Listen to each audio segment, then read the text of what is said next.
Winners are not allowed to allow losers to rewrite history. I don't say any of these things if my name is not breached by these people on your platform. Hold it, Tommy. So you a comedian, you a radio host, Yes. and now you got a game show? I'm finna go on Shannon Sharp show and accuse you of stealing my whole damn career. I thought you supposed to go there and enlighten people. Gas is entirely too high. That's all I'm saying. You are not supposed to be at the gas station making life decisions. You just at the pump. Just, Negro, did I eat today? I can't get no half a tank. I got 6 cigarettes. I can't even do it. That used to be, if you had $10, $15, you could go to the gas station with confidence because you knew you was either going to be full or damn near full. If you had a 20, you ain't even talk to the person at the counter. You just 20 on 11, bitch. Used to be, if you put $15 in your tank, you had time to bond with your vehicle. You had time to put the nozzle in and set the clicker and look through your car and clean off the dashboard and look through your CDs and run in the store and get some Pringles and a Snapper and it'll still be pumping. Now if you put $15 in, you can't even turn around good for that son of a bitch click. As soon as you put it in, just click, click. Gas $4 a gallon. Can't even pump gas like you used to no more. $4 a gallon? You remember when you used to go to pump and put the nozzle in there and hit it? Be sitting there talking, be on your phone, hey, what's happening? Be walking around, cleaning the windshield.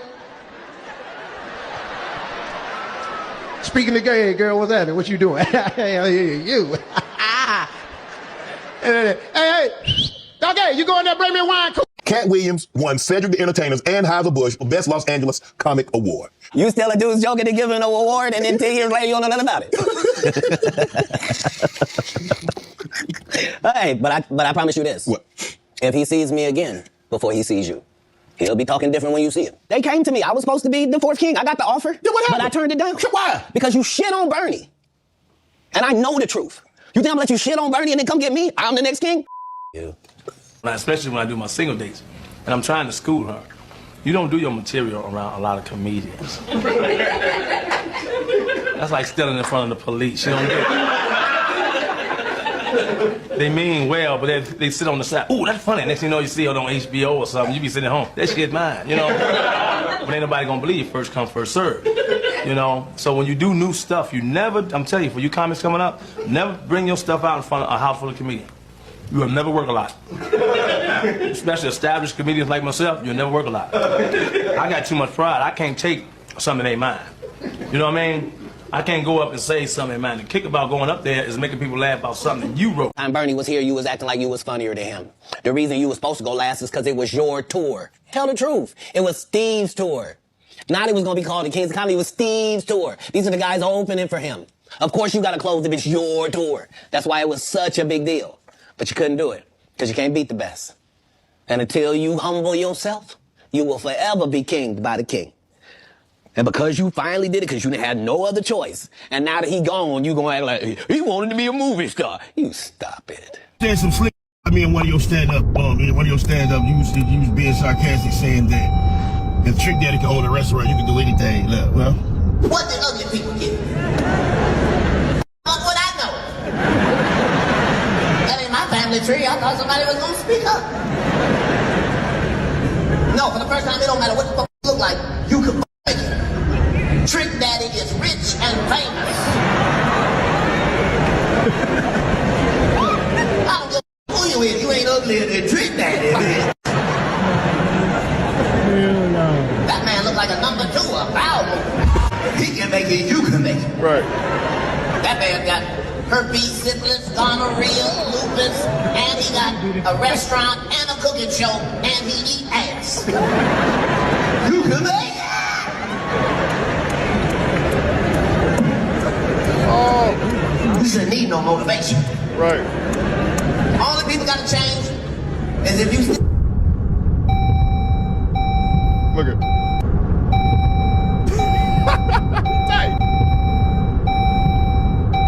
Keep my name out your mouth. Keep Ricky Smiley name out your mouth. Keep all OG's name out your mouth. If you don't like a person, you don't say it.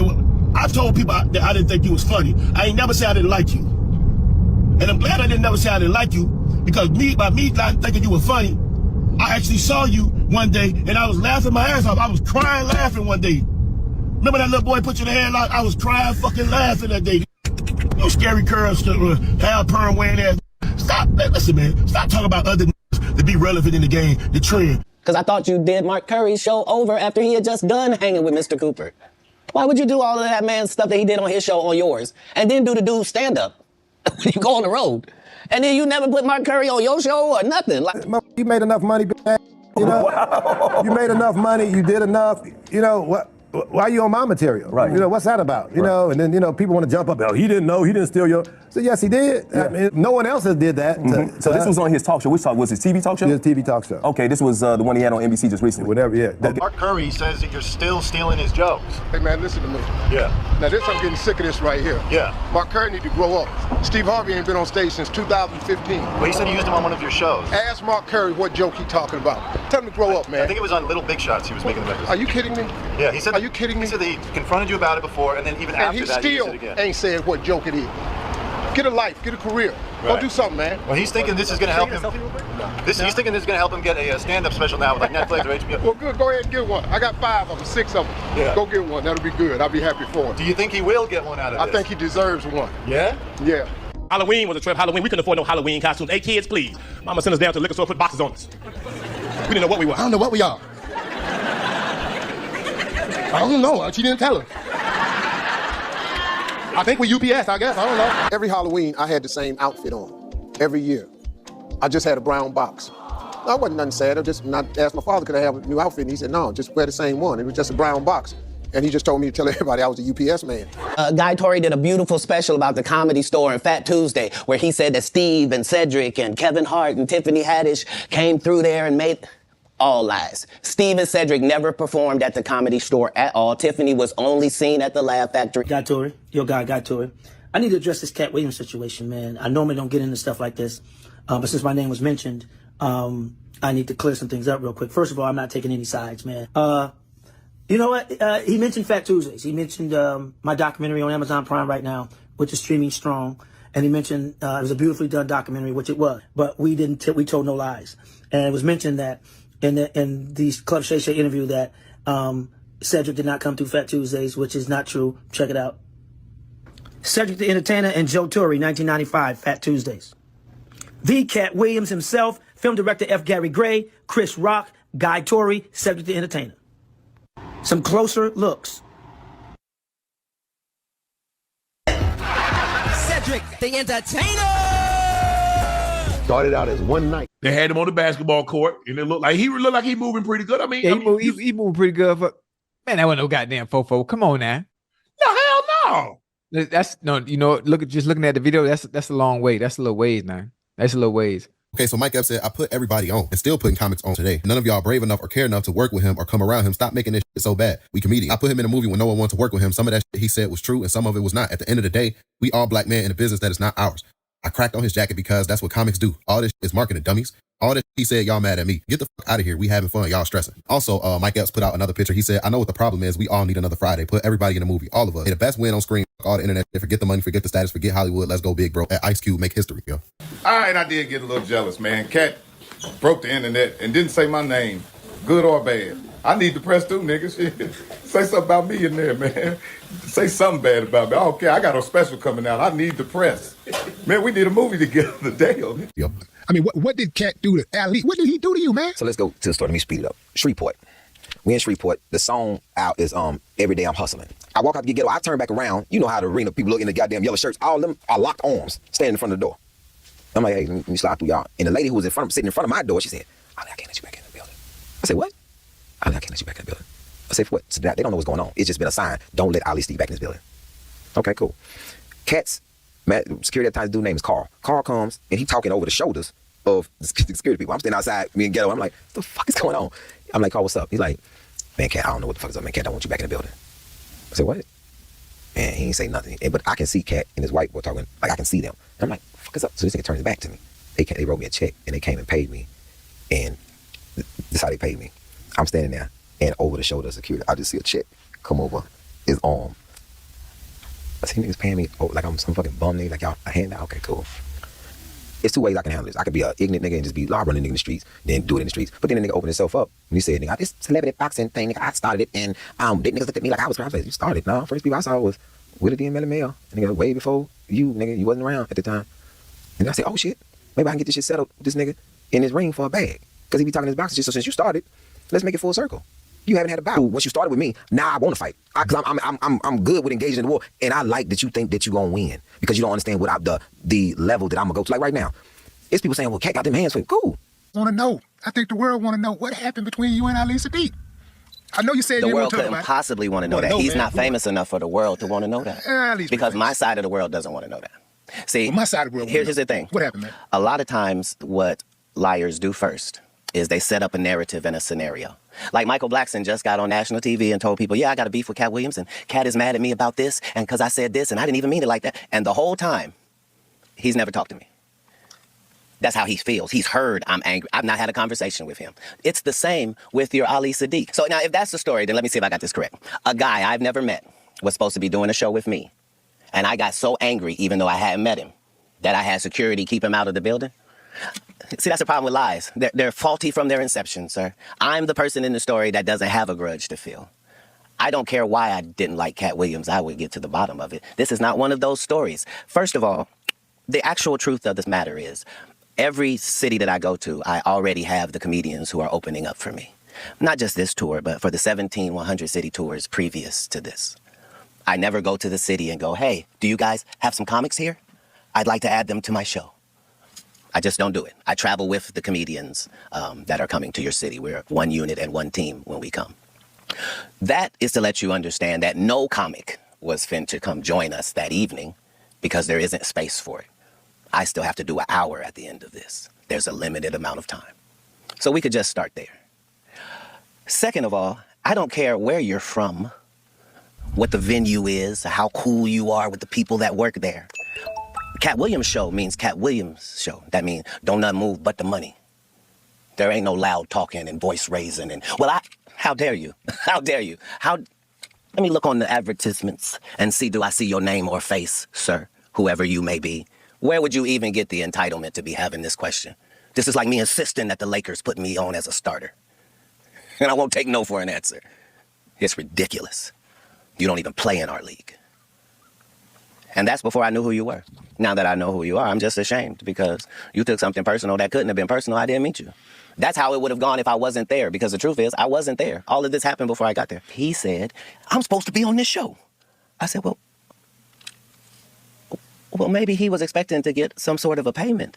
And now he thinks he doesn't get to get paid because we already have a tour. I wouldn't want that. Pay him for performing.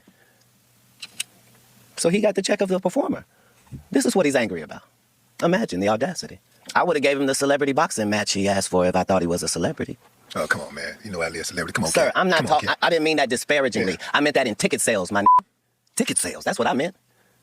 I mean, I'm doing 7,000 in your hometown while you go do 300. I'm not being disrespectful. I'm talking statistics. I'm talking about the biggest and baddest thing going. And you, a person trying to get in, why would you be mad? It's ridiculous. I'm offended. I'm offended. You believe it's about ticket sales? Yeah, it's always been about ticket sales and comedy. I'm sorry you caught me at a bad time, but since you asked me, I said I'd jump on because I'm still barely waking up. I'm not even camera ready. This ain't even about comedy. Yeah, it's about what happened is I'm gonna give you a synopsis. Yeah, I got to be fair. To be fair, it's a dude named Dancing Dave. That was celebrity boxing. Dancing Dave didn't say he took a fight on 2 weeks' notice against another celebrity boxer. They paid Dancing Dave $150,000. They paid the other one $250,000. It wasn't about no tickets. It's about the celebrities boxing. You only doing 3 rounds, 1 minute. So the tickets are gonna be sold anyway.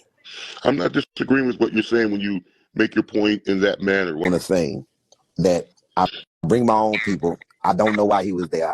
I paid him because he just showed up. But I was there for 2 days. I performed both days. The first night I performed in front of Ashima Franklin. The next night I performed after Ashima Franklin. It was just that. It's just that simple.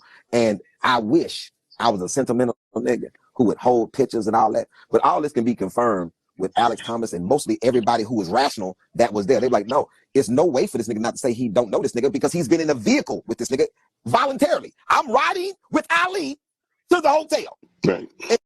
And then the other part is this. How do you write a nigga a check that you don't know his name? So in your business of comedy, that you know comedy, so you have went to places and random comics just showed up, and people paid them because they showed up and they wanted to perform. He wanted to perform. I felt bad he didn't get a chance to, so I paid this nigga for 2 days. Well, you know, that's kind of how he is. I knew you was gonna say it. Hey man, if you watch this, brother. If you look up his network, you Google that nigga's network and you Google mine. We $500,000 on par. No, so why would this nigga give me 15? Why would this nigga give me a random ass? He just walk up and give $1,500 for one performance. Damn. I didn't cash the check. I didn't cash the check. I gave the money back. I didn't cash. I put the nigga check up. I jumped in my fucking truck. Nobody in Houston is going. The 7,000 that was there. Nobody's going to believe this shit. They're gonna be like, wait a minute. No. That says, bro. That says, and I'm talking. I'm being real, bro. And this ain't no arrogant shit. It's like I don't know nobody who you could find that does not know me. And you saying that you've been doing stand up for 13 years and you don't know me? Yeah, but don't take it as an insult. No. I'm not taking this as an insult. Yes. I'm taking this as this. This is what I'm taking this. This is what I'm taking this as. L.A. That's all I'm taking it as. L.A. And I've always said this about L.A. L.A. comics and comedy is in a bubble. Yes. That they have no idea what's really happening in stand up. That is absolutely true. So I'm not taking it as hands on. I'm just saying, and I can understand because you just said you was from LA. So it nullifies and explains a lot to me. Yeah, because you're right about that. We actually are in a bubble. We believe that we're the best of anybody in the United States. We believe we're comparable to New York City. We believe all these things. All right, that part is true. The only difference is I don't really aspire to that anymore. Which one's all right? This is what, and I used to say this about LA comics. LA comics believe all what you said. Yes. With one successful comic from LA, D.L. Hewlett. They got one successful comic from LA. Everybody else is implants, but LA believes that wholeheartedly with one championship. Things like the Dallas Cowboys. That's why. Thank you for liking the story, sir. Bro, I have delivered so much great content that it's insane. Like it's insane. And when I hear people, when I hear comics, I'm never about people not knowing who I am because there's millions of people. That's true. Absolutely right. But when it comes to comedy, I'm a fucking juggernaut. With some real monsters, man. I toured with the Kings. You know, I've been on stage with Sid, DL, and Bernie Mac at the same time. It's always been a camaraderie. Right. You know what I mean? We're going out here to give the people the best show we can give them. And that's the way we've always promoted comedy shows. Now, you know, to turn this into some type of little beef, that ain't got nothing to do with me. That ain't how I do. Now, you know, I done heard all of the YouTubes and I done heard all the interviews and all like that, but that ain't got nothing to do with me. So this is a little beef thing that everybody want to start because you want to make a name for yourself. That's cool. Do you. You ain't going to do it right here, though. You ain't going to build a reputation on Steve Harvey. So I've been doing this a long time.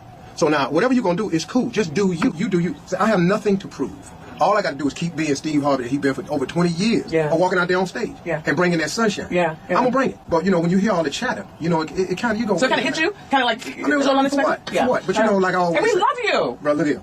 We love you. Little dogs bark the most. Okay, now.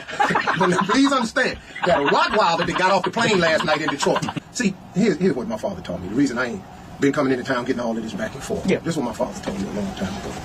Dogs don't bark at parked cars. You understand?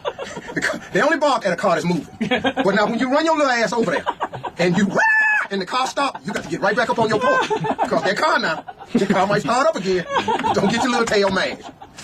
But you know, it's like this though, Frank. You know, I always been real cool with Kat. You know, it should have been like this. You know, if you're gonna take that angle, what you should have did was call your boy and say, "Hey, man, look, I'm just gonna be selling some tickets. This is how I'm gonna do it." Yeah. You know, but let me know because we're gonna use my name as the stepping stone, so you can, like he say, try to prove that he number one. Right. I took my family on vacation. You know, I was out with my kids playing and stuff. You know, we've been hanging out. I come back, all this stuff on YouTube, all these interviews over Detroit, all these radio stations. I got family up here, friends. Yeah. You know, Steve, man, when you gonna say something? I don't gotta say nothing. I am the original Kings of Comedy. And I can go with that right there. Now, until you done sold them kind of tickets, move them numbers, and you done been on the stage with some more gorillas. See, it's cool when you've been the only gorilla on stage, but I've been on stage with more gorillas. When you've been the only giant on the stage, and you got to share a stage with another giant, there should be a sense of humility about that. There should be a sense of respect. And right now, it just ain't no respect. You understand? Steve told you that he stopped doing stand-up because he had 7 TV shows. The reason I stopped was because I had 7 shows on TV all at once. The only problem is when he stopped stand-up, he didn't have those 7 TV shows. He stopped stand-up because he got in a comedy battle called the Championship of Stand-Up Comedy with one Katt Williams in Detroit in front of 10,000 people and lost because Katt Williams said he was actually bald and that was a wig. And I went in and that's why he couldn't do stand-up anymore. Imagine him coming to tell you another story.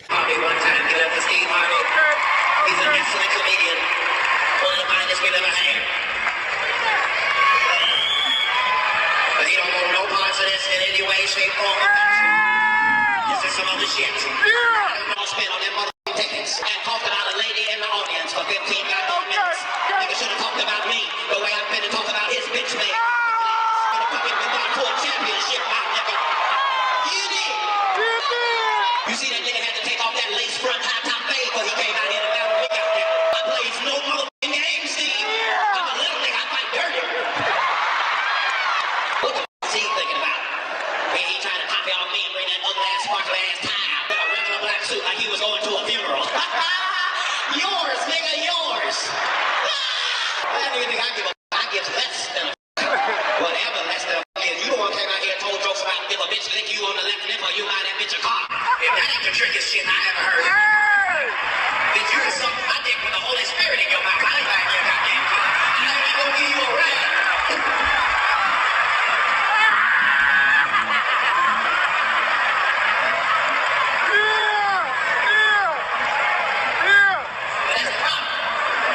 It's a generation gap. Damn generation gap. Nigga, the shit because he was the shit in 1968.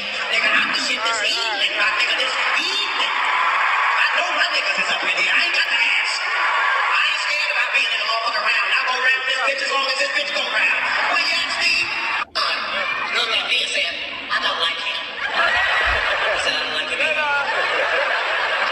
Let's fast forward it to when this disrespectful nigga did something called the original Kings of Comedy. Oh. As if Richard Pryor didn't live and walk this very street. You gonna be the original King of Comedy, nigga. Did it start with you, you disrespectful son of a bitch? Richard Pryor, not Bill Cosby, Steve Harvey is the original King of Comedy. You's a goddamn liar. How you original? You ain't the first one.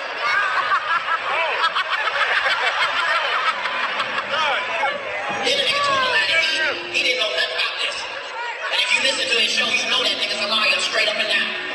He waited till I said this is gonna be my last show after 18 years. He waited for that and saw that as a moment of weakness and decided he was gonna make it a championship. But then the nigga couldn't sell out the tickets necessary.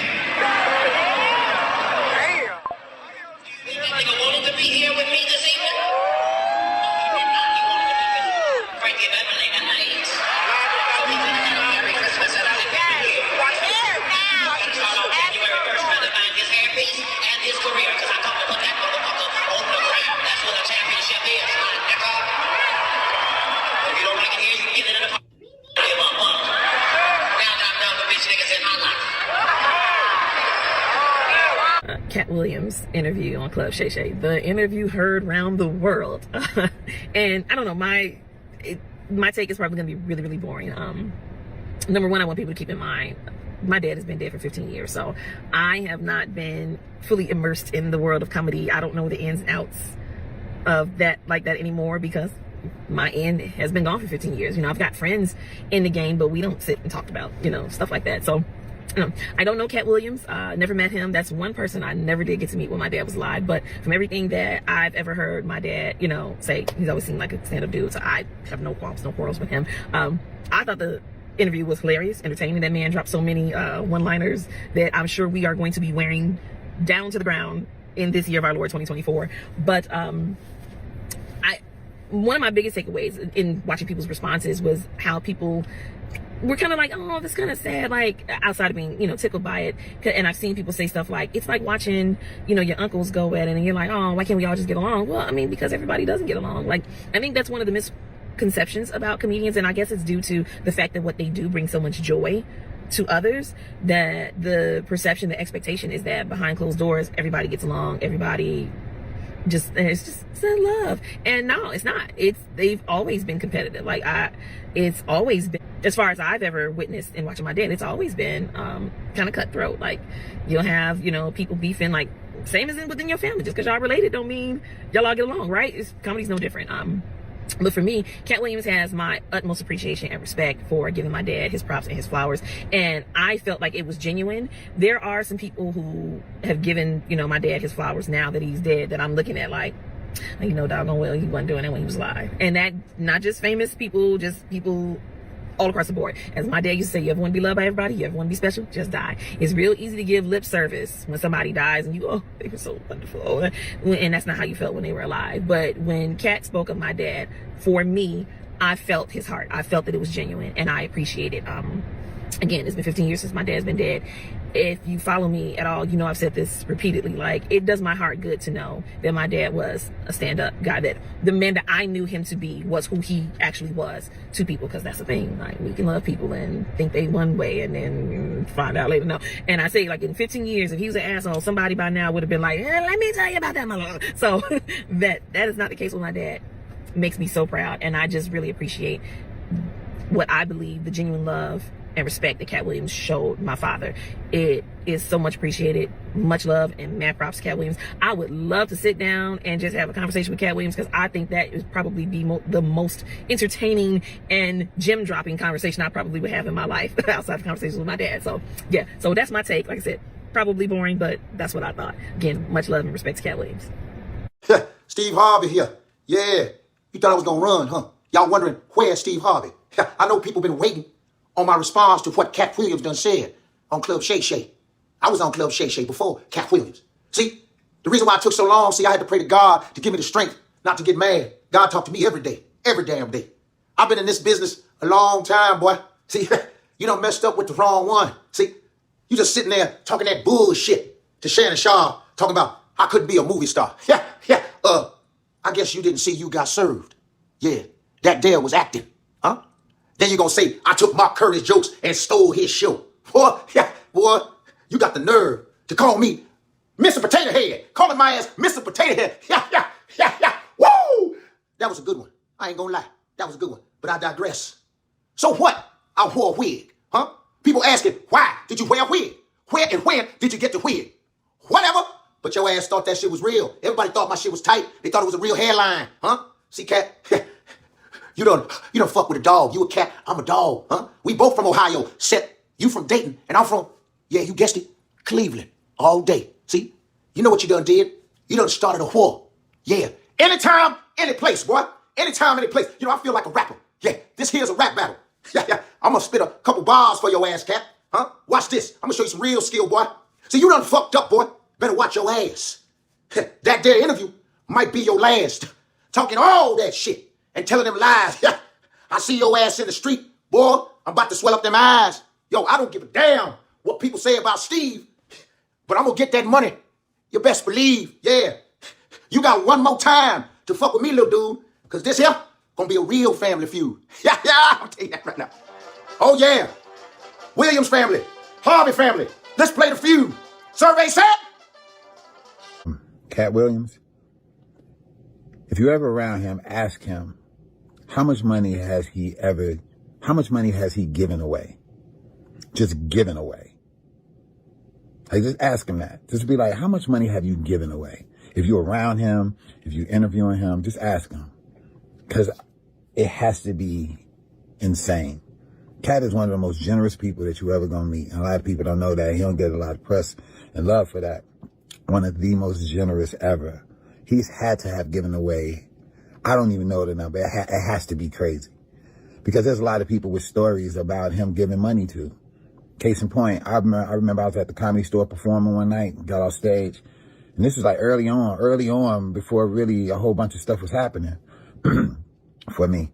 I get off stage and everybody like, man, good set, good set, good set. So many people saying that. Some girl came and put something in my hand and said, good set, but I didn't see her. I just heard her and she walked off. And I thought it was like a phone number in my hand. And when everybody walked away and stuff, I looked at my hand and it was $1,000. And then I looked out in the audience trying to find the girl and I'm like, man, I can't remember her face. And I couldn't see her. And I was just like, who gave me $1,000? But anyway, I just was like, wow. And later on, about a month later, somebody told me that happened to them, and they said Katt Williams was in the audience. And I put 2 and 2 together and was like, wow, he did that to me then. He never tell you, he never makes it known or any of that. So if you ever around him, ask him. If you ever around him, ask him, how much money have you just given away? The real bro. I came home, I ain't have nothing, bro. Katt Williams called me to his show. Gave me front row seats, bro, called me to his show. And when I was leaving the show, I thought he threw me some weed in the car because it was wrapped up in a towel. But it was $15,000, bro. And bro, when I see him, I'm gonna return the favor, bro. Whatever I got in my pocket, bro. Like, that dude did something for me, brother. I get emotional talking about it, bro. Like, I really needed it at the time. And I wasn't staying nowhere. I mean, I was staying at a hotel with my kids in downtown New Orleans.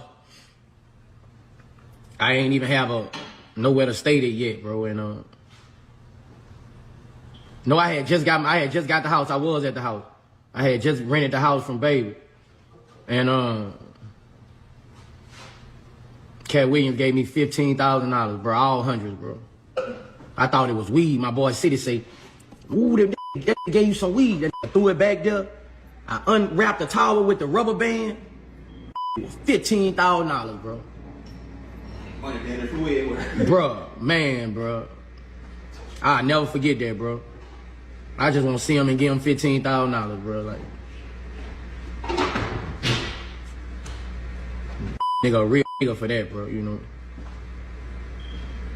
Nigga, and they ain't even know me before I went in, bro. Like, you know how many ain't give me nothing when I came home? Who was hollering free boosted? And ain't give me nothing when I came home? It touched me, bro.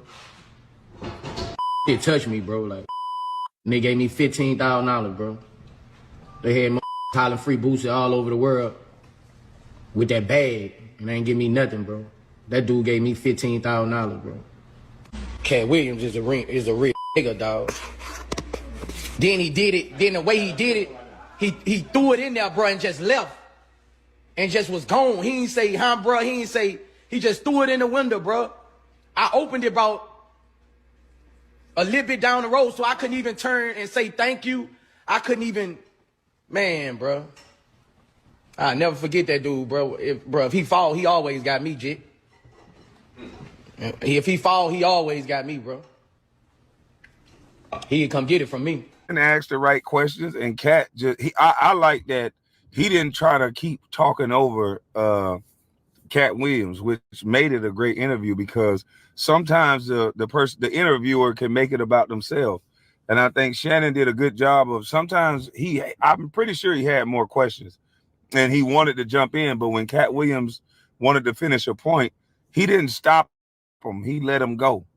So that's what made it a really good interview. Katt exposed the whole industry. You ain't so crazy, KB. I'm trying to tell you. I said, I think that there's no more talented guys.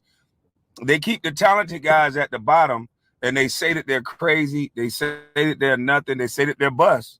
And then they leech off of them and get somebody else to remix what they saying and what they doing. They stand on their shoulders and they do it on the big white companies. I've been saying this since I came to the internet. The go along, get along gang is real. They want to harvest talent. They harvest everything. Katt Williams said that Cedric the Entertainer took his joke and put it on the main stage. And guess what happens in real life? After Cedric the Entertainer says it in his own way, because all they do is remix your same joke. And then they say it on a bigger platform. And then now it becomes theirs. You copying them now. There's no talented people no more. Them people that want to get into super famous, they buy their way in and they give up their ass, their anus to get in. Now, I've been saying this for the last 3 years, but when you have a person like Katt Williams that say something like this, that they grouped up against him. Remember when I said there's a go along, get along game? Katt Williams said that these guys stayed in a group. They grouped up against him. He mentioned Cedric the Entertainer. He mentioned Steve Harvey and he mentioned Ricky Smiley.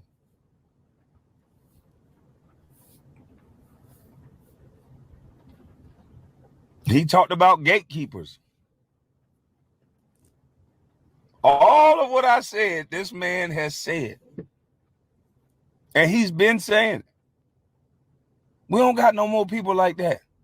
They stay in groups of hate. They find other people like them now.